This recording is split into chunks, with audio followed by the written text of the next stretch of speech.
Boa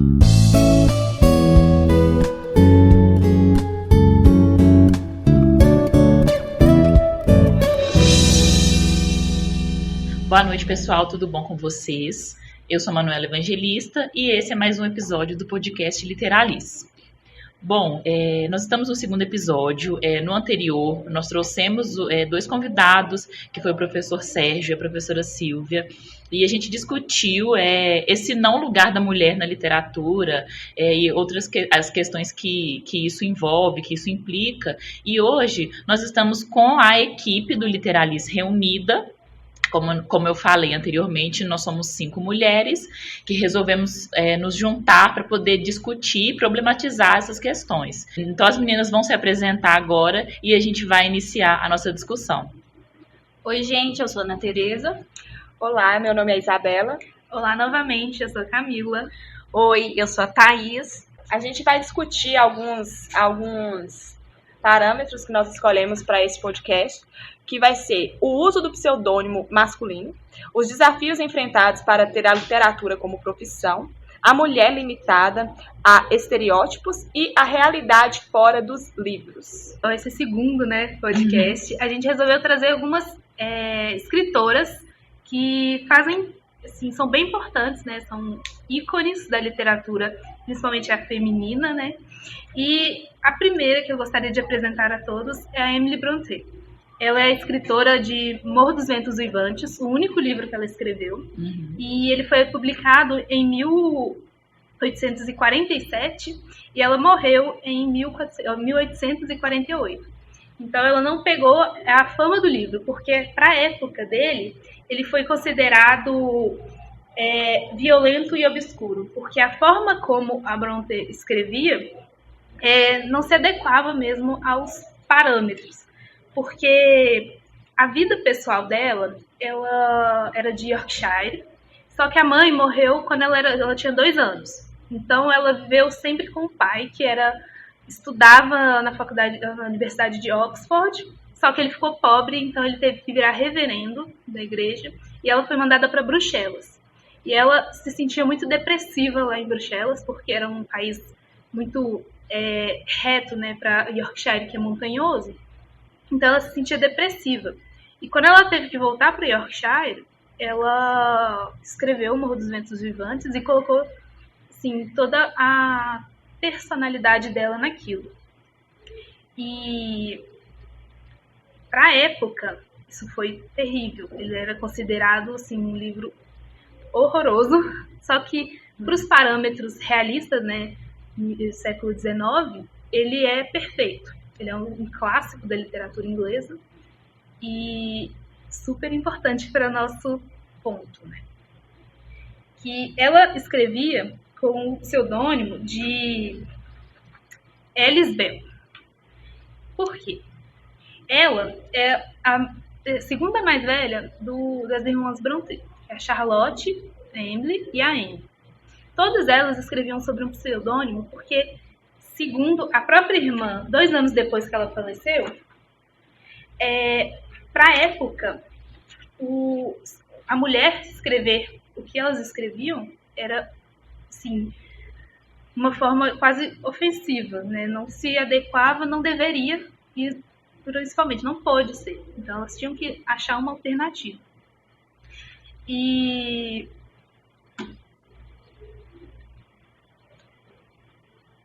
assim, tendo em vista que elas tinham que escrever de forma masculina e o conceito da época, uma mulher escrever tinha que ter as formas, né, todas femininas, tinha que seguir um estereótipo. O fato de abordar temas da mulher no lar, por exemplo, né, uma vida doméstica, se tornava algo comum, então não deveria acontecer. Virginia Woolf, ela, em 1929, ela fala que a mulher, ela domina a vida de reis e conquistadores na ficção. Na vida real, era escrava de qualquer rapazola cujos pais lhe enfiassem uma aliança no dedo.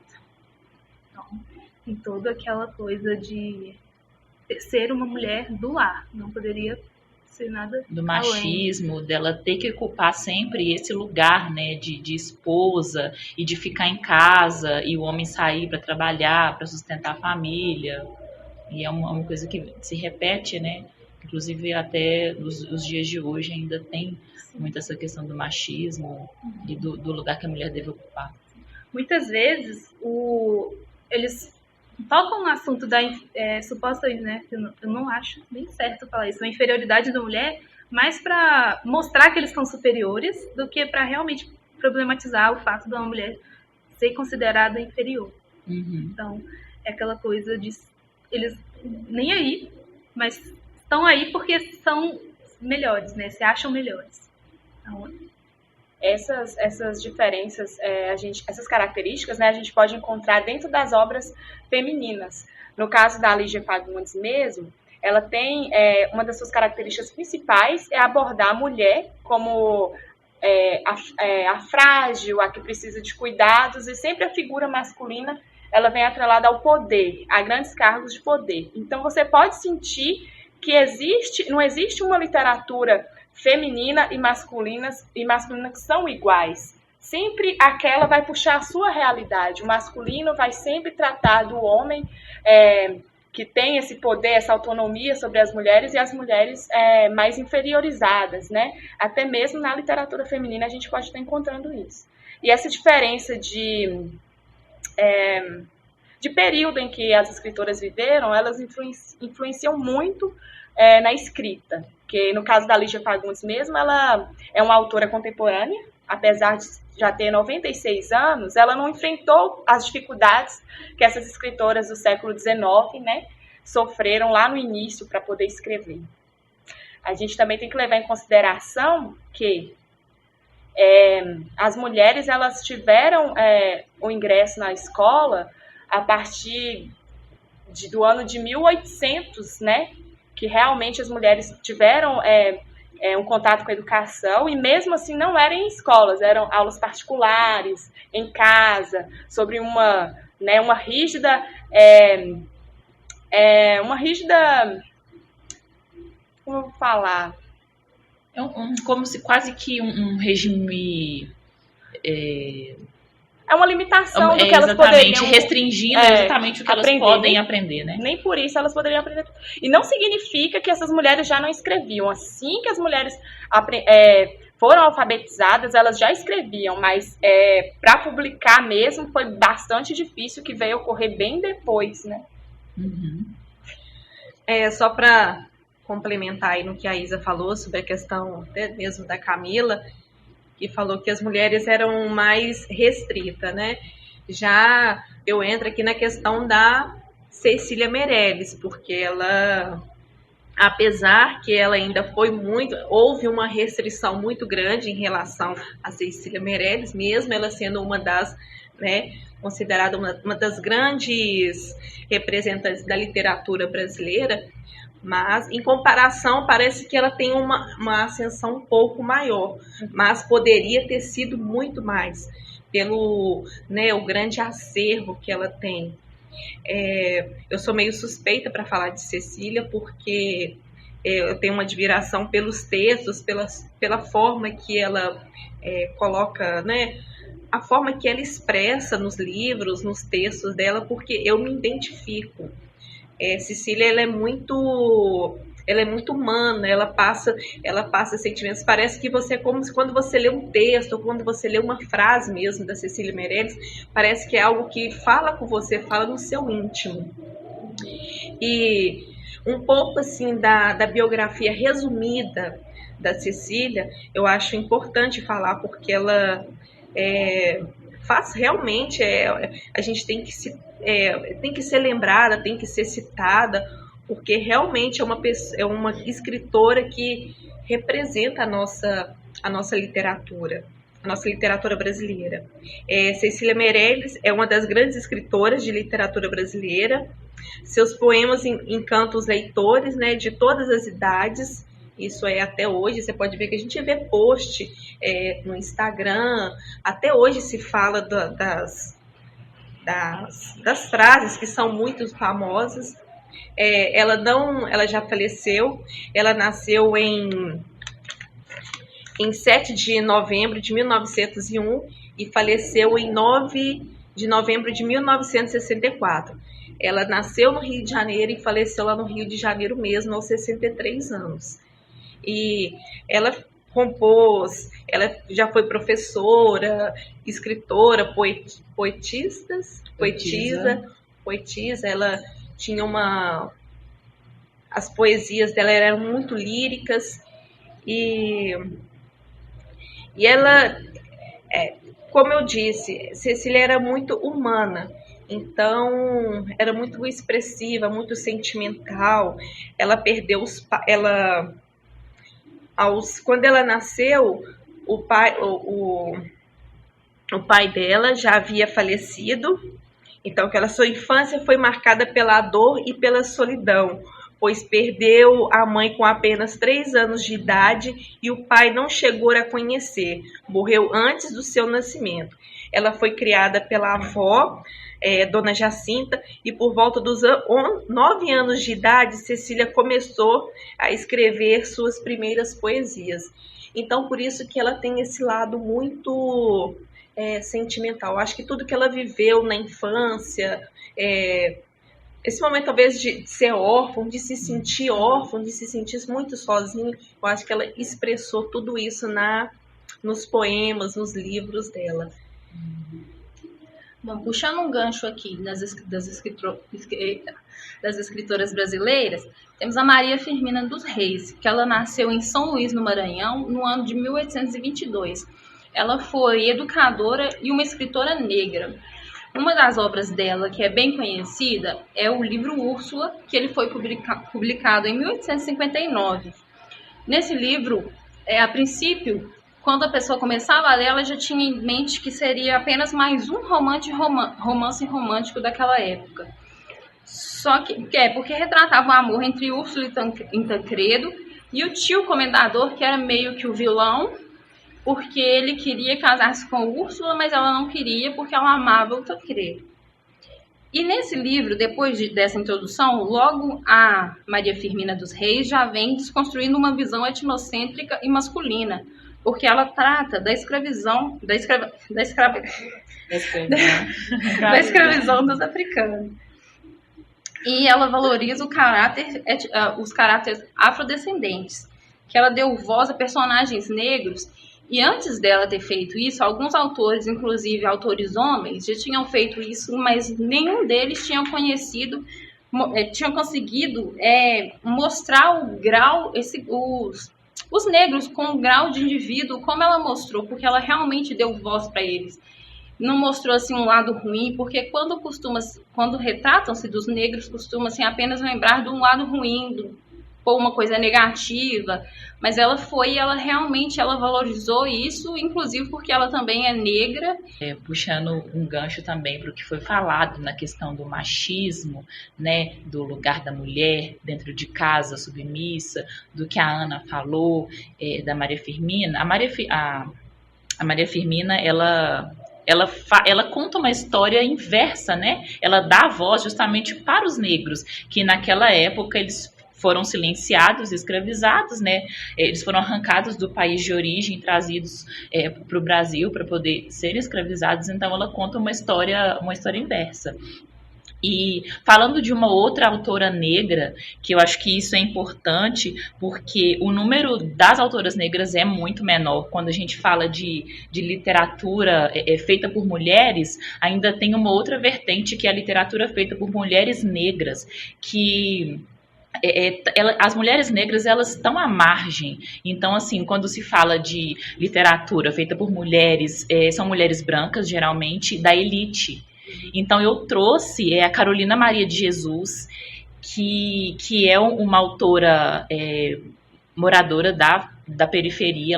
Ela morou em Canindé, em São Paulo, catadora de papéis, e dessa forma ela criou os seus 3 filhos. Então, ela nasceu no interior de Minas, a mãe dela morreu, e aí ela teve que ir para São Paulo, e aí ela criou seus filhos dessa forma. ela foi descoberta por um jornalista porque ela descrevia mesmo num diário o dia a dia da vida daquela população, aquela população que está marginalizada, né, aos olhos da sociedade, que eles são invisíveis. E aí esse jornalista achou interessante e fez a primeira publicação dela, né, que foi o Quarto de Despejo. A Carolina Maria de Jesus, ela não quis casar. Foi uma escolha dela, mas a gente pode observar que na sua trajetória ela teve 3 parceiros, inclusive, que foram os pais dos 3 filhos.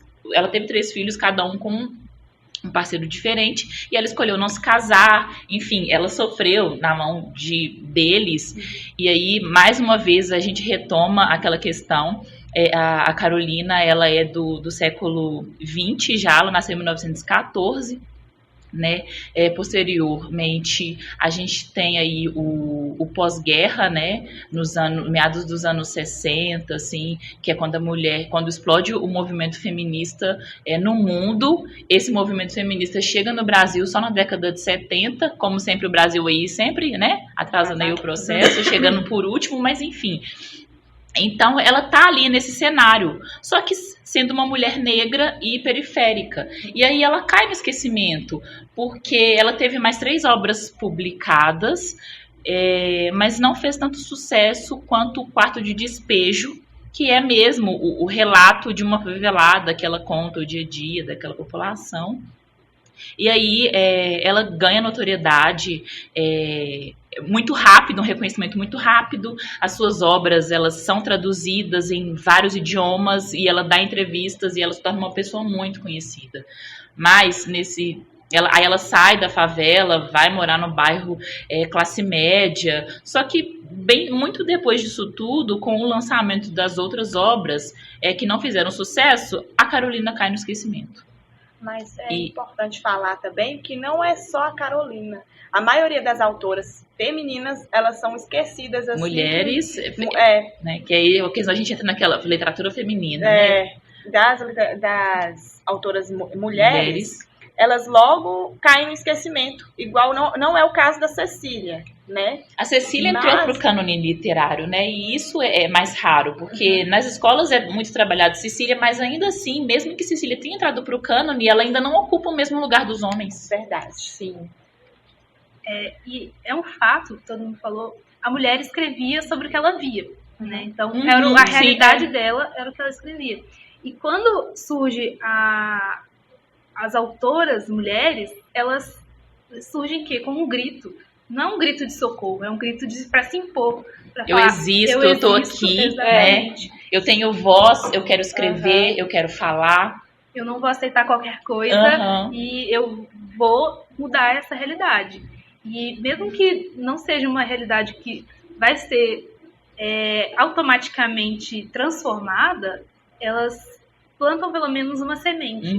Aquela esperança assim, de que um dia todo esse trabalho vai ser reconhecido como uma forma de expressão assim, puramente da mulher, eu acho. Lembrando que aquelas autoras que não assumiam essa postura de escrever sobre a sua realidade eram vistas como uma das primeiras feministas, né? Não tinha ainda um movimento definido, porém aquelas que saíam do padrão, que ousavam escrever sobre coisas que elas realmente queriam, né?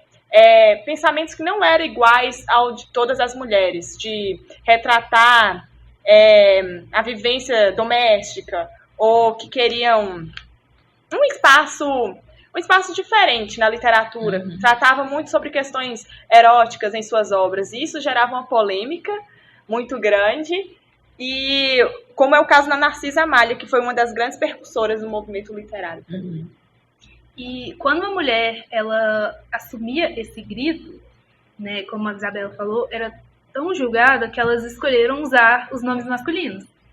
Então, era mais fácil você impor uma opinião como homem do que você impor a opinião como uma mulher.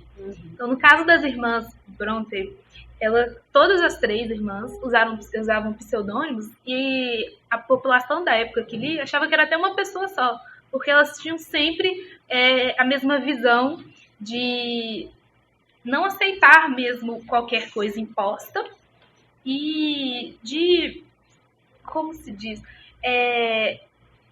subverter mesmo. Aham. Porque uma mulher escrever sobre a sua realidade lá, mãe de família,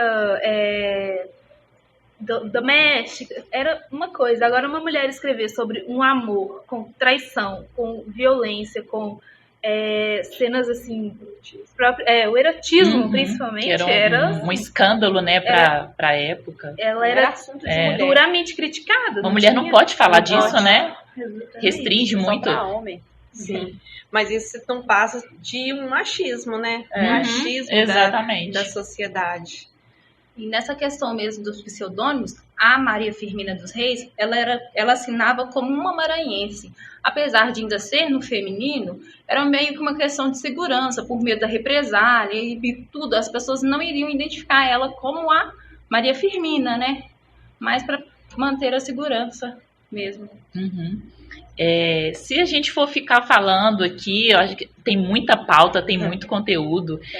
Eu dou muita moral para essas mulheres que vieram antes da gente, porque elas tiveram que vir antes para a gente poder estar fazendo esse podcast, inclusive, e falando sobre isso, falando sobre o lugar da mulher, o lugar da mulher é onde ela quiser, o lugar dela é escrevendo, o lugar dela é trabalhando fora, e o lugar dela é gravando esse podcast aqui e problematizando a questão do lugar e do machismo da nossa sociedade patriarcal. E a gente está aqui justamente para poder desconstruir isso. E lembrar que o sofrimento delas vai ser a nossa revolução. Sim.